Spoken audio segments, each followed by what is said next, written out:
Muy buenas noches a todos y a todas que nos escuchan y que escuchan Radio Mosaico esta noche. Bien, hoy vamos a dedicar nuestro programa a Agenda Nacional y para eso tenemos de panelista estable, por supuesto, a Guido Asensio, quien nos acompaña. Guido, muy buenas noches. Buenas noches, estimado. Gusto saludarlos a ustedes desde acá, desde el sur de Chile. Más sur que ustedes.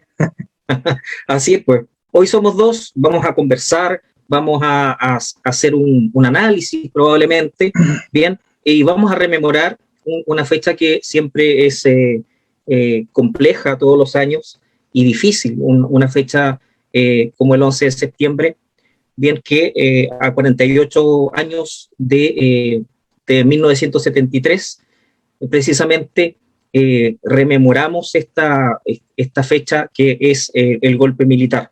Bien, una fecha o un golpe que da inicio a la dictadura más larga que ha tenido Chile y una fecha que genera visiones contrapuestas y ha dejado profundas heridas en nuestro país. Antes de comenzar a conversar con Guido, me gustaría, por supuesto, saludar a Francisco Campos, quien nos da soporte para llevar a este programa al aire y agradecerle siempre su colaboración para con nuestro programa Agenda Nacional. Bien, digo, esta es una fecha que es compleja y quizá nos llama siempre a la reflexión. Y esta fecha siempre se va cobrando nuevos significados porque Chile desde 1973 ha sufrido profundos cambios. Bien, me gustaría que pudiéramos atravesar algunos aspectos del golpe militar en relación a que todos, por supuesto, mucho, creo que por el rango etario nosotros en esa fecha no habíamos nacido, por lo tanto esta fecha, el 11 de septiembre de 1973, tiene para todos cierta significancia familiar, porque probablemente aprendimos el significado del golpe militar por medio de nuestra formación y por lo que nos enseñaron nuestros padres, luego eventualmente nuestra educación. Bien, y nos hicimos seguramente una idea y adoptamos alguna convicción de lo que significó esta fecha para Chile. Bien, creo que, al menos para mí, fue un proceso, bien, porque precisamente lo aprendí, bien, no lo viví, ya, y lo escuché de testimonios de múltiples familiares y personas que conocí. Así que no sé si aquello te ha ocurrido, me gustaría saber tus impresiones, Guido, sobre eso. Sí, efectivamente, estimado. Creo que coincidimos con el tema de las generaciones, ¿cierto? Y en algún momento escuché por ahí el tema de cómo las generaciones, hubo una generación completa en algún momento que vivió sin la democracia, desde el año 74, o el mismo que nació en el año 73, que vivió ese periodo bien fuerte. Algunos dicen, es un dicho muy popular, de que si no lo viviste, ¿por qué tienes que andar protestando o por qué tienes que estar entregando una opinión? Yo creo que eso no corresponde cuando uno tiene la conciencia de que aparte de la conciencia, tiene todos los antecedentes jurídicos, los antecedentes históricos de lo que ocurrió ese día, ese fatídico día, ¿cierto? Entonces yo creo que cada una de las opiniones pueden ser válidas desde el punto de vista de que uno puede tener una visión mucho más amplia, seguramente informados. Nosotros fuimos informados por nuestros padres, por nuestros abuelos, vecinos de lo que ocurrió ese día, y de una fecha obviamente que marcó un antes y un después de nuestro país, que hasta los días de hoy yo creo que está marcado por esa.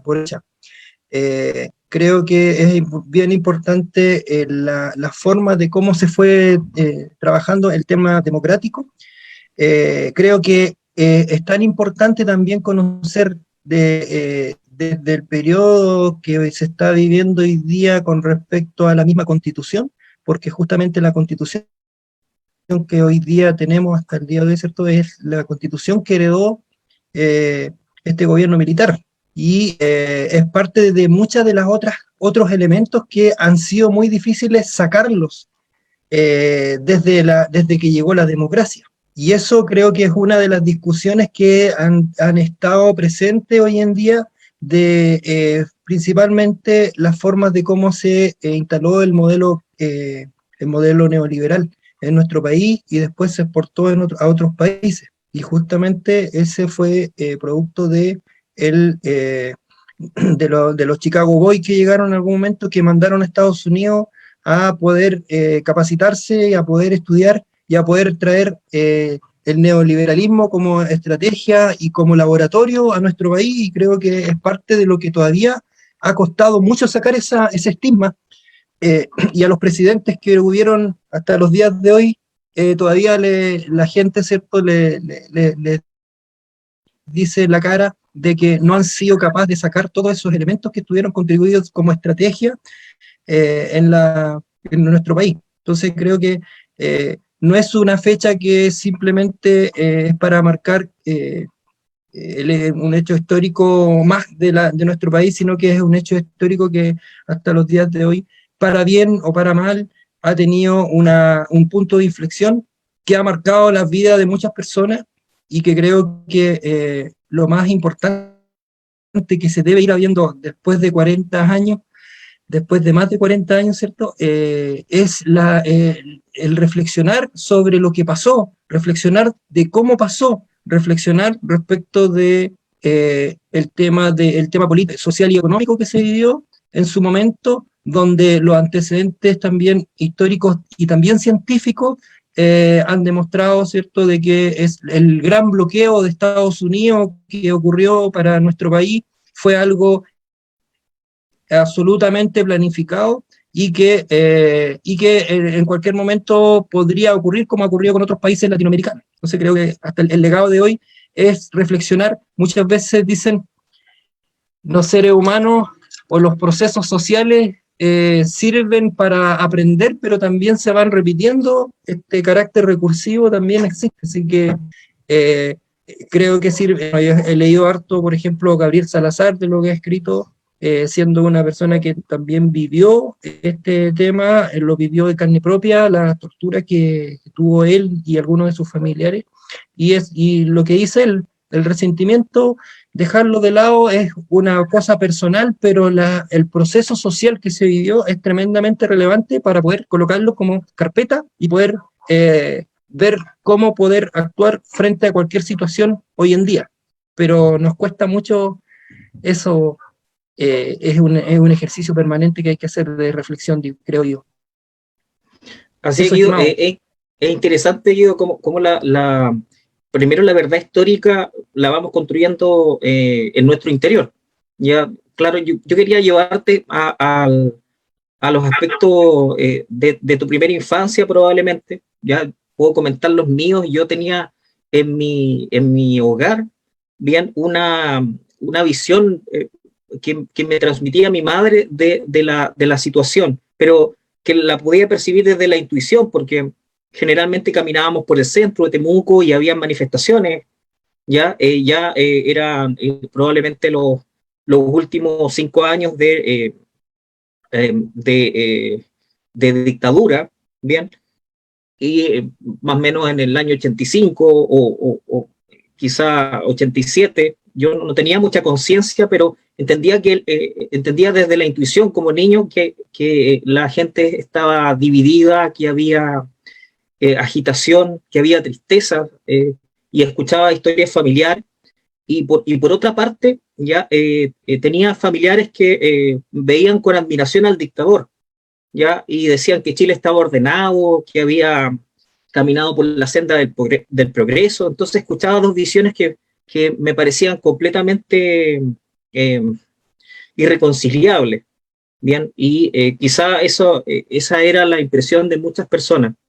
Bien, esto a través de la educación, principalmente a través de la historia, de la enseñanza de la historia, fui entendiendo el proceso social, ¿ya? Y lo complejo que resultaba que en Chile hubiese pasado lo que ocurrió en otros países de Europa, ya en la guerra, en la Segunda Guerra Mundial probablemente, cuando hablamos de genocidios, torturas, desapariciones, Bien, al principio era difícil convencerme de que eso podía estar ocurriendo en el país, ¿ya? No obstante, la documentación era vasta y los testimonios veraces, era difícil no creerlo, a pesar de que había personas que lo negaban consistentemente. Entonces era primero generar una verdad histórica personal, una convicción de lo que le había ocurrido a Chile. Bien, y quizá ponderar, porque muchos decían que aquello había iniciado un proceso beneficioso para Chile probablemente. Pero a mí, desde mi visión de joven y después de adulto, me parecía que ningún proceso beneficioso, entre comillas, si uno lo podía llamar así, podía tener costos en vidas humanas, ¿ya? Y más allá de que después tomé una conciencia mucho más profunda de lo que son los derechos humanos, me parecía desde un conocimiento básico que ningún proceso social, aunque se diga beneficioso para un país, podía tener un costo en sufrimiento, y precisamente en ver horror en el trato y en el ver compatriotas como enemigos. Así recuerdo desde lo familiar cómo me fui generando una conciencia de que el golpe inició una dictadura que generó una profunda herida en muchísimas personas y heridas que no han sanado para muchos de ellos porque no han tenido precisamente noticia de sus familiares desaparecidos y muertos, muchos de ellos en esa misma fecha, el 11 de septiembre de 1973. ¿Cómo lo viste tú, Guido, en lo familiar? Si, lo que tú puedas comentar. Sí, bien, bueno, a mí me tocó en el año, recuerdo en el año 89, me tocó, justamente fue la primera vez que fui a Santiago con mi familia. Fuimos a ver a una tía y todo. Y la impresión de un niño era bueno, así es Santiago, así es Santiago, lleno de protestas por todos lados. Santiago estaba lleno de pancartas, había lugares donde no se podía pasar, y para mí fue la primera impresión del gran monstruo de Santiago, la gran capital. Eh, Mucho miedo como niño, porque era ir a una civilización distinta, yo siendo de la Unión, bueno, entre Osorno y la Unión siempre deambulando, eh, conocía ciudades pequeñas, cerca, pero para mí fue impresionante esa bullicio que había, eh, esas protestas. Para mí eso era, o sea, ir a Santiago a mí fue una transformación tremenda que me generó como niño un miedo terrible.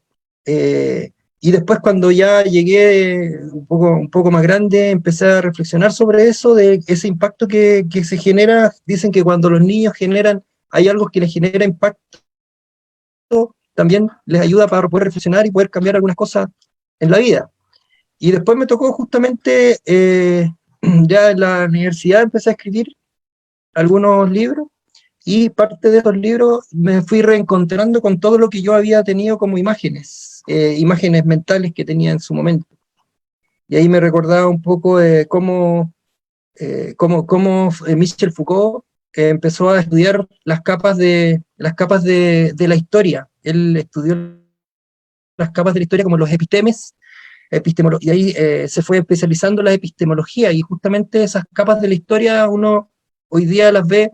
O sea, lo que pasó en su momento pasó porque el contexto que estaba en su momento era un contexto obviamente distinto. Algunos lo justifican, otros no, obviamente, pero fue bien impactante.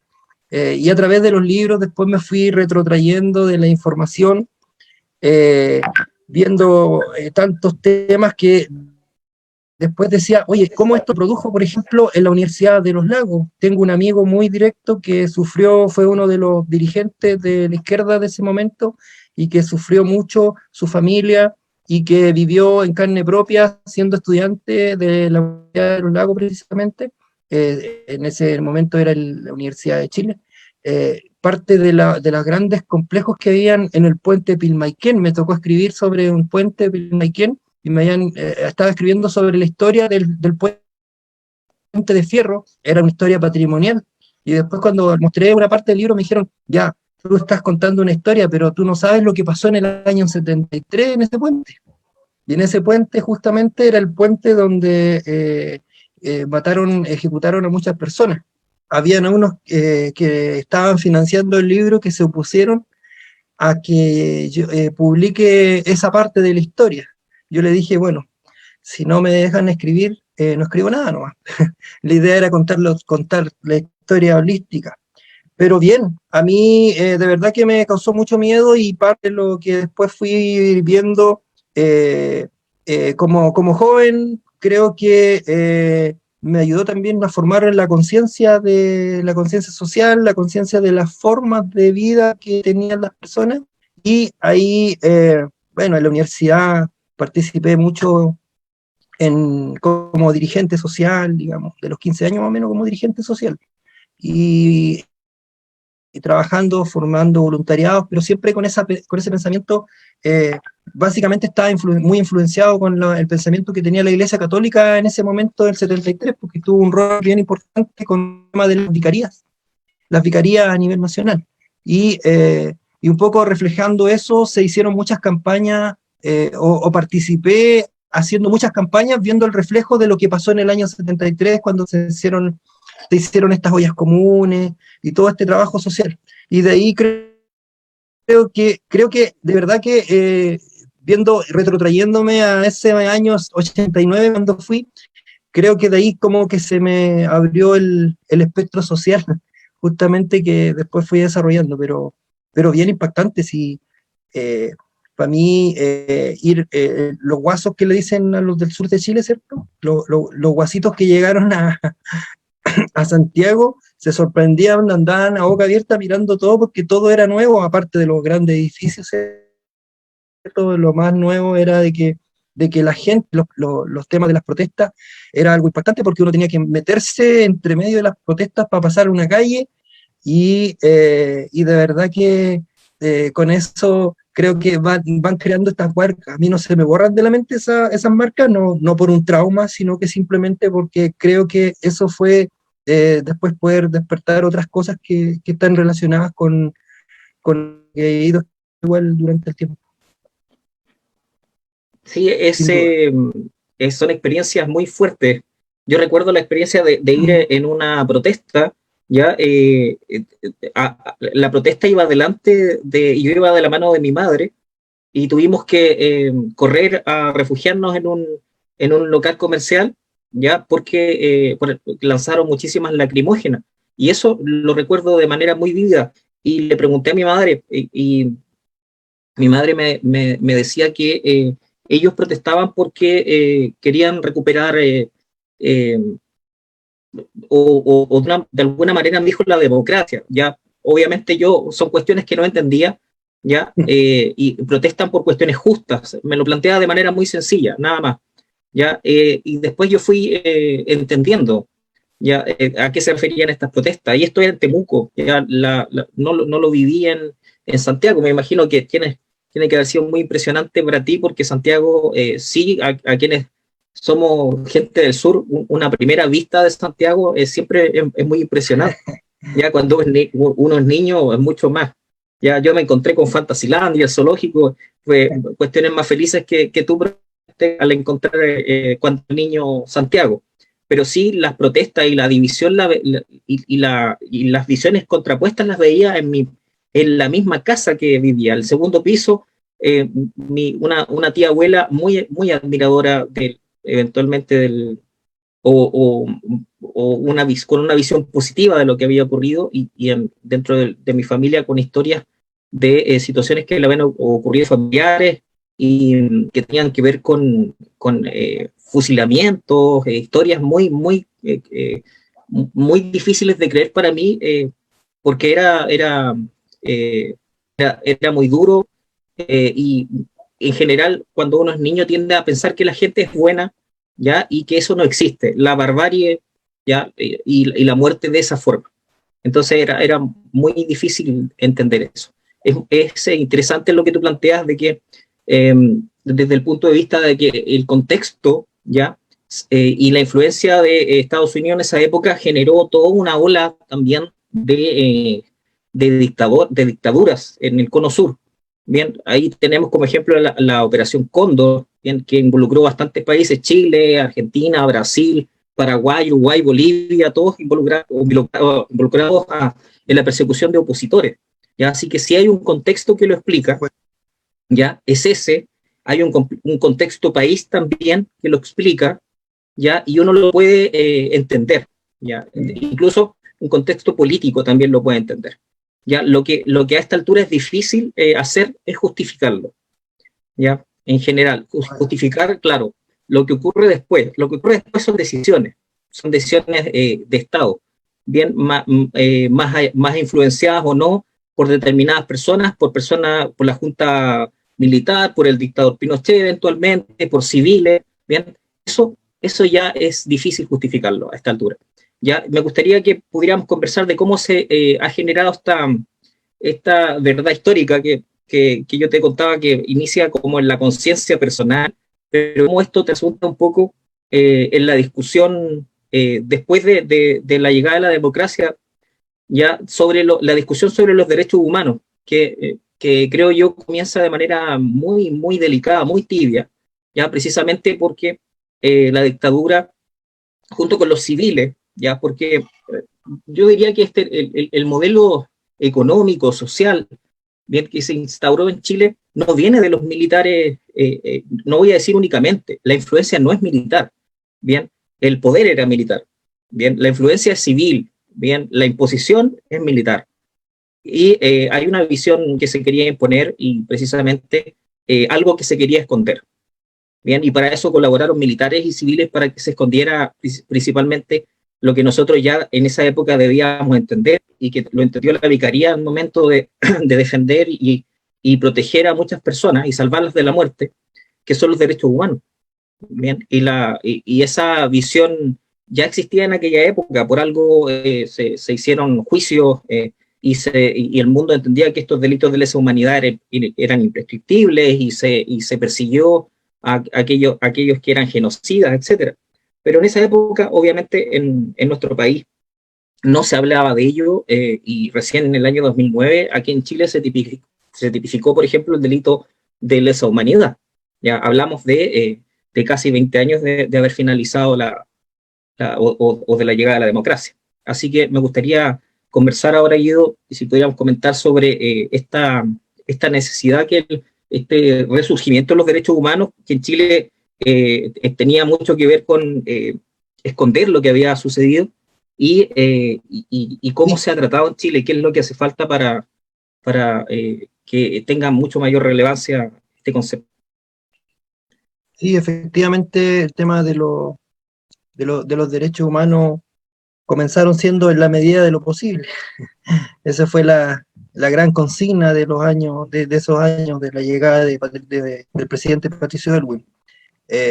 Fue muy tibia porque los militares, ¿cierto?, colocaban su verdad por sobre las otras verdades, y en ese momento se estaba viviendo un análisis que decían desde la sociología. En algún momento yo leía a Bauman, que tenía que ver con las grandes ideologías que estaban en la modernidad, lo que se le llamaba la modernidad. Esos grandes relatos que existían todos el tema de están por acá los comunistas, el mundo dicotómico, y por otro lado están los derechistas. Ese mundo dicotómico que estaba polarizado en su momento fue bien importante, porque esos macro relatos se multiplicaban y se adaptaban a los lugares, y Chile fue uno de los lugares donde más se pudo adaptar el relato de que el país iba a estar en el año 73, ¿cierto? Iba hacia atrás, había estado sucumbido por un movimiento comunista que finalmente tenían que sacarlo por la fuerza, y era la única forma. De esa forma se justificaba para salvar al país, y ese relato hasta los días de hoy está presente, de que el dictador Pinochet salvó el país, y eso creo que es justamente una de las cosas que ha sido el gran problema que ha tenido para poder ir reconocer los derechos humanos. Por otro lado, este reconocimiento tibio que se hizo en un principio cuando empezaron a funcionar las comisiones Balich y la RETIN, ¿cierto? Que son las dos grandes comisiones, pero independientemente de eso, el trabajo que hicieron algunos jueces fue extraordinario. Algunos jueces que tuvieron de tu profesión, justamente abogados que tuvieron la forma de poder enfrentar el tema de los derechos humanos fue crucial.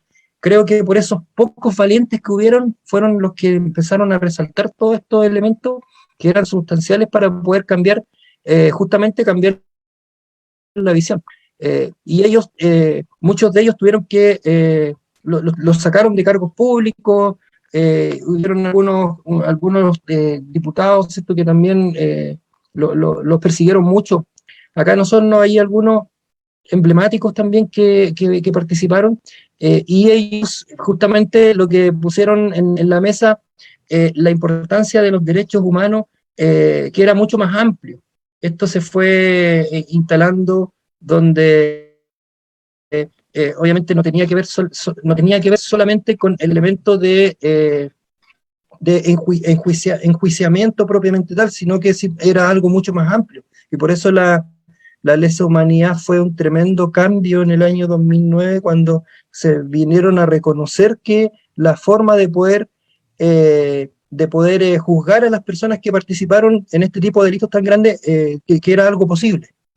A mí me pasó algo muy bastante igual de cuando estuve escribiendo un libro que se llamaba Las semblanzas de la Unión. Ahí me tocó escribir un capítulo de un nazi que vivió en la ciudad de la Unión. ¿Y por qué lo coloco acá? En parte del libro relato un episodio de lo que ocurre con la llegada de Villa Baviera, cuando llegó Paul Schaeffer en el año 60. En ese lugar se trabajó para que en el año 73 exista un espacio muy importante para poder operar justamente este señor Contreras fue uno de los articuladores de la DINA, ¿cierto? Y que en lugar el holocausto que se vivió en Alemania se quiso producir también en nuestro país. Y eso fue tremendamente importante porque la colaboración que tuvo esta entidad, Villa Baviera, con la dictadura militar fue tremenda, en el sentido de que se prestó todo el espacio, todo el lugar era diseñado justamente para poder prestar la ayuda necesaria para que se violen los derechos humanos de todas formas. Lamentablemente se demoraron mucho después en enjuiciar a este señor que estaba a cargo, Paul Schaeffer, y después se vieron todas las formas de torturas que tenían en ese momento, donde la invención era justamente que venía del modelo del holocausto alemán. Eso me causó mucha suspicacia cuando estuve escribiendo este libro, porque tuve que investigar un poco respecto de cómo nació Villa Baviera, y llegó este señor Paul Schaeffer, llegó como encargado de los niños, a generar una fundación que después empezó a tener algunos financiamientos estatales, y después tenía un lazo muy importante con los militares en su momento. Y eso hizo de que obviamente tengan el laboratorio especialmente diseñado para poder violar los derechos humanos, que hasta los días de hoy están siendo enjuiciados y están buscando muchas evidencias en ese lugar, porque ese era el lugar indicado para poder realizarlo. Así que es bien impactante. Creo que hoy día resaltar esto, cada vez que existe un estallido social, van a ver, se resaltan los derechos humanos, y por otro lado, desde el mundo militar o desde el mundo de derecha, entendiendo de que no siempre es lo mismo, y eso es importante recalcarlo, reclaman de que los derechos humanos deben ser para los dos lados, deben ser para los militares, que también fueron obligados muchas veces a torturar, o muchas veces obligados a matar. Y ahí está el dilema el eterno dilema que tiene hoy día el ex general Cheire, que participó en la violación de derechos humanos siendo teniente, y hoy en día justamente está en ese juicio en pleno auge, que salió hace pocas semanas, de que lo iban a tomar preso igual. Eso yo no sé qué piensas tú cuando pasa de que algunos dicen los derechos humanos está bien, es importante porque las personas, las vidas humanas. El otro dice, el discurso que hay por el otro lado dice, no, pero los derechos humanos, ¿qué pasa con los derechos humanos de los militares? ¿Qué opinas tú de eso cuando hablan de eso? Lo que pasa es que hay, hay un concepto difícil de entender, y es precisamente cuando se producen crímenes de lesa humanidad. Y ahí estos tienen ciertos requisitos, o sea, tenemos en un contexto y tenemos a una persona que mata mata como agente de un Estado, en este caso, obedeciendo a una política ya de aniquilación del adversario. ¿Ya? Y precisamente tenemos la proscripción desde 1949, después de la Segunda Guerra, de los crímenes de guerra. Bien, entonces hacer desaparecer, por ejemplo, o torturar, bien, a los enemigos, ni siquiera a los opositores políticos, hablamos de los enemigos, eran considerados crímenes de guerra. Ya entonces la dictadura efectivamente toma y que genera organismos al margen de la legalidad, como la DINA, la CNI, para efectuar estas operaciones, ¿ya? Siempre negando su existencia y ocultando aquello, ¿ya? Por lo tanto, eso es lo que no se lograba descubrir, ¿ya? Y se tenía así datos ciertos de que ocurría, ¿bien? No obstante, era consistentemente ocultado por la dictadura. Bien, efectivamente, en la labor de muchos jueces fue gravitante. El primer caso y uno de los casos más impactantes fue el de los hornos de Lonquén, ya final, en 1978. Precisamente un juez señaló que las inconsistencias de los testimonios de los militares, ya, y la verosimilitud que tenía el hecho de que habían sido estas personas ejecutadas y quemadas, ya, así que a pesar de que eso después pasó a la justicia militar, fue uno de los primeros casos que empezó a complicar a la dictadura, precisamente porque ellos habían, eso precisamente eran crímenes de lesa humanidad, ¿ya? Y le importaba mucho también el apoyo internacional para seguir adelante, finalmente, tratar de terminar este lavado de cara que había comenzado con la Constitución del 1980. Bien, tratar de transformarse en un gobierno democrático a través de generar un proceso de constitución. ¿Ya? Eso fue en el año 78, los hornos de Lonquén, entonces estaba en pleno proceso de finalmente dejar esta, entre comillas, dictadura, ya, o gobierno de facto, para transformarse en un gobierno democrático con un presidente y una constitución, obviamente todos sabemos que impuesta, ya, finalmente. Es interesante cómo los derechos humanos, bien, no basta a sí mismo la justicia en torno a los derechos humanos, sino que es importante la verdad histórica. Por eso hablan de que es tan importante la verdad, la justicia y la reparación en este tema de derechos humanos respecto del golpe militar. ¿Ya? La verdad, porque es necesario saber lo que les pasó a aquellos que desaparecieron. Muchos de ellos fueron hechos desaparecer, lanzados al mar, y tenemos por la importante labor en cuanto a verdad de los informes y Valech. Ya es muy importante en torno a eso, y muchas personas tomaron conciencia de lo que ocurrió en el periodo histórico gracias a esos informes.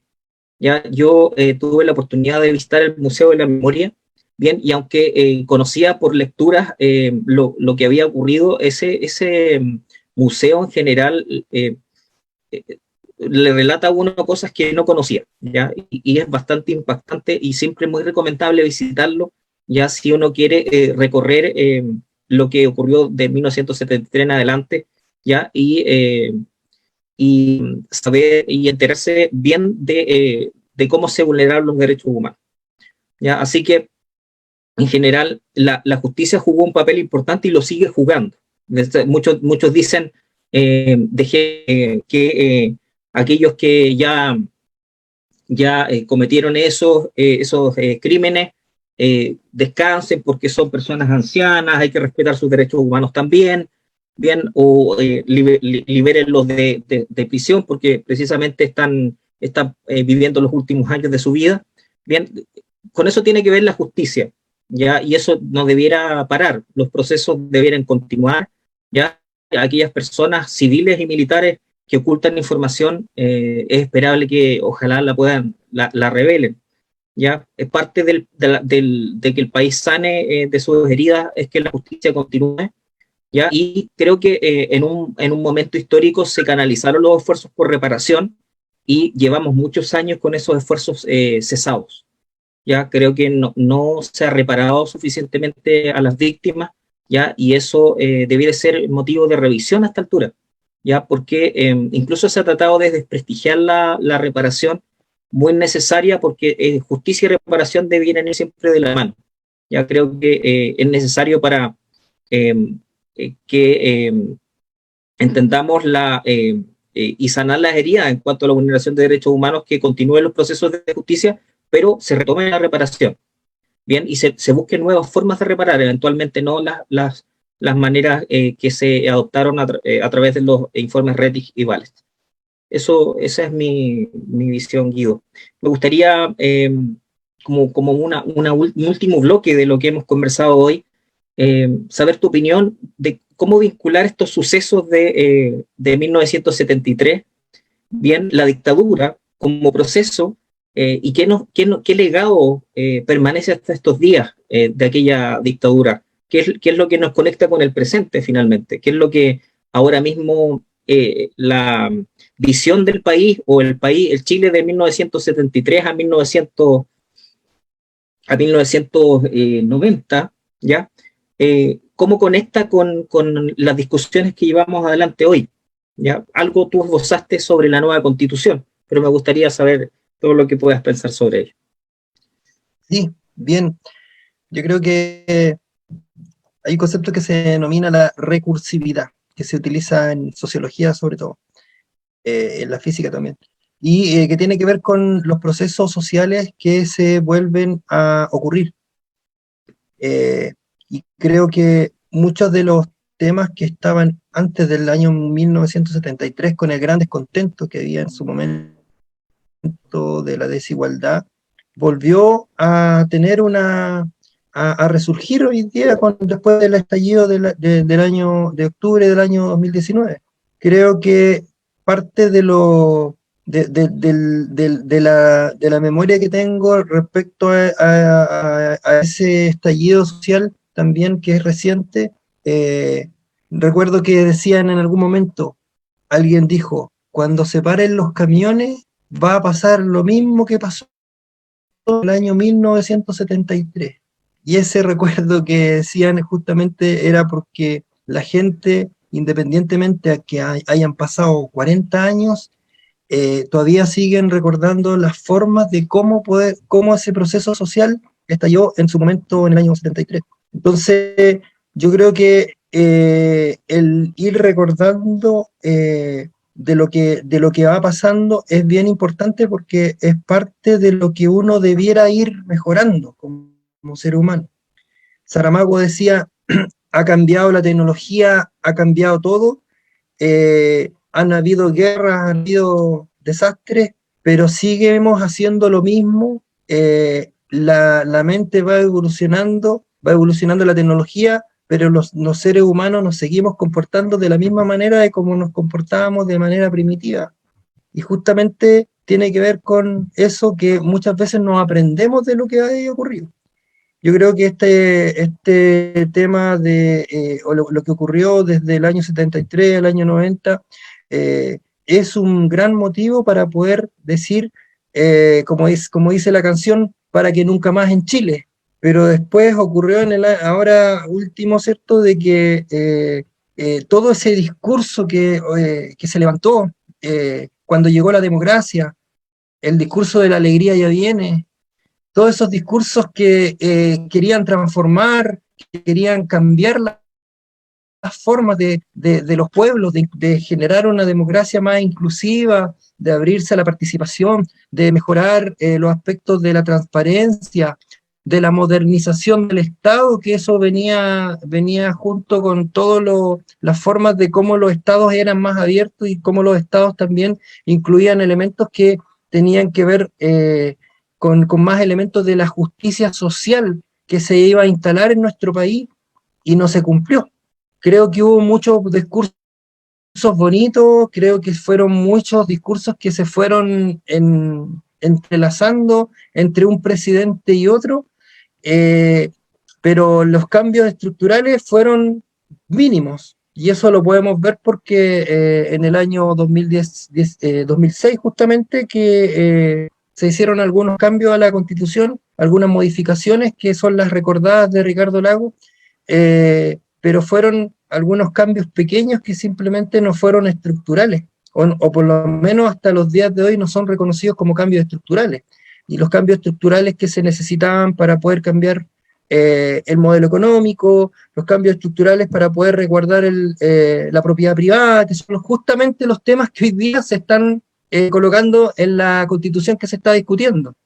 Los convencionales hoy día tienen esa tarea de poder revivir todos esos elementos que creo yo que la gran tarea que deben reconstruir es retomar todos esos grandes discursos, esos metarrelatos que se fueron construyendo cuando se instaló de nuevo la democracia, y esos metarrelatos poder decir, oye, ¿cuáles son los elementos que hoy día debemos tener para poder justamente colocarlos, hoy día tenemos la oportunidad de por fin colocarlos dentro de una nueva constitución? Elementos como el tema del agua, elementos como el tema de la participación, los elementos como la misma transparencia, los elementos de la pluriculturalidad que se está discutiendo, que estuvieron presentes en los discursos de manera muy elocuente, bonito, adornado, de manera retórica, por decirlo de alguna forma. Sin embargo, fueron había una línea muy difusa entre el discurso y la política pública real. Y por lo tanto, creo que esa dicotomía que había entre el gran relato y la política que realmente se instaló en nuestro país, o las políticas públicas que se fueron instalando, que iban más por el camino del neoliberalismo, y que la modernización del Estado vino más por instalar un Estado que parecía más a una empresa. Y eso fue la gran crítica que se ha ido generando desde el modelo weberiano en adelante. Creo que eso fue lo que le pasó la cuenta. Más que esta modernización que se ha ido construyendo, ha ido más por ese camino, por la profundización del neoliberalismo, más que por la profundización de elementos que tenían que ver con la justicia social, con el bien común, con elementos transversales que realmente podían ser mucho más perecederos para poder tener una transformación real, una transformación en términos sociales. La transformación vino efectivamente en los institucionales. Hoy día vemos que las instituciones son mucho más ágiles, son mucho más relacionadas con la gestión, pero poco le fueron colocando los elementos de lo cualitativo que podían tener dentro de lo que es la administración del Estado. Entonces creo que hoy día todo esto de los estallidos sociales que se han levantado han tenido la oportunidad de poder colocar en la primera línea o en la discusión, por lo menos, todos estos elementos que fueron olvidados por la política pública real que se instaló en nuestro país. Hoy día tienen los convencionales la tarea de poder instalar todos estos temas que estaban presentes o que estuvieron olvidados o que se pasaban de manera transversal, que se diluían en el camino. Y creo que hoy día tienen ellos esa tremenda tarea. Yo estuve siguiendo el otro día un poco la forma convencional, porque obviamente los medios de comunicación han hablado más de los problemas que han tenido entre los convencionales, más que de lo que sí han avanzado en temas del reglamento, el tema de la inclusión de las regiones, el tema de la discusión de la descentralización, que han avanzado bastante. Yo lo que ya hago un llamado justamente hoy día es de que se pueda ver lo que realmente pasa en las salas, que hay una página convencional.tv, creo donde sí se ha discutido bastante y sí tienen un trabajo muy serio, y ese trabajo es tan serio que va a transformar las generaciones que vienen. Creo que nos hemos tomado conciencia de eso. Y lo conecto con el tema de lo que pasó en la dictadura, porque justamente son los temas que hoy día se están colocando en esta nueva constitución, o por lo menos se están intentando colocar desde el reglamento, y eso es tremendamente relevante porque está colocando un marco donde está colocando temas que son tan transversales y tan importantes como el tema que a nosotros nos compete y que hemos discutido muchas veces acá, que es el tema de la descentralización o la forma de poder incorporar la visión que tienen desde adentro las comunas, las regiones fuera de Santiago. Eso, Sí, estimado. gracias, Guido. La verdad es que compartimos un diagnóstico común de lo que del legado de la dictadura en torno a ahora la visión de la economía y la preponderancia del neoliberalismo, principalmente, que se arrastró hasta estos días, pudiendo quizá uno pensar que los gobiernos democráticos iban a hacer transformaciones mucho más profundas en lo social. Pero hay que ver, es interesante analizar la influencia de los militares en el momento de discutirse la Constitución y la influencia de los civiles. ¿Ya? La oportunidad que vieron algunos civiles, ¿ya? Principalmente de la Universidad Católica, en su momento ligados a grupos económicos, estudiantes de la Escuela de Chicago, ya principalmente en el experimento que se intentó o que se hizo en Chile de neoliberalismo eh, que en torno a lo meramente académico era experimental, ¿ya? Porque no se había intentado en ningún país. El contexto de Chile era especial para realizarlo porque precisamente no había ninguna oposición a ello, ¿ya? Así que es interesante ver cómo en torno a las materias, al menos que a mí me tocan mucho más cercanamente porque las enseño, a la seguridad social, al derecho del trabajo, cómo venía, cómo iba a continuar la dictadura con aquello, tenía mucho más que ver con los principios internacionales del derecho del trabajo y de la seguridad social, ya que con la visión neoliberal que terminó finalmente imponiéndose a través de las políticas de José Piñera en su tiempo. Entonces, ese gravitante la influencia de los civiles que vieron en la dictadura una oportunidad para eventualmente introducir capital en la economía, y lo que viene aledaño a ello es concentrar poder, ¿ya? Y fueron concentrando poder los grupos económicos a través del provecho que se sacó de esta alianza que tuvieron con la dictadura, ¿ya? Y lo que nos llevó a tener gobiernos democráticos, muchos de ellos entendiendo el contexto, porque Chile realizó una transición, ya, y bueno, aquí tenemos datos teóricos de que Pinochet era profundo admirador de Francisco Franco, ya dictador español, ya, y entendemos que la transición fue de alguna forma similar, fue una transición donde no hubo una guerra civil, ya no nada de eso, sino que una transición que se hizo a través de un proceso, entre comillas, democrático, ya, entre comillas. Bien, pero obviamente la dictadura de Pinochet dejó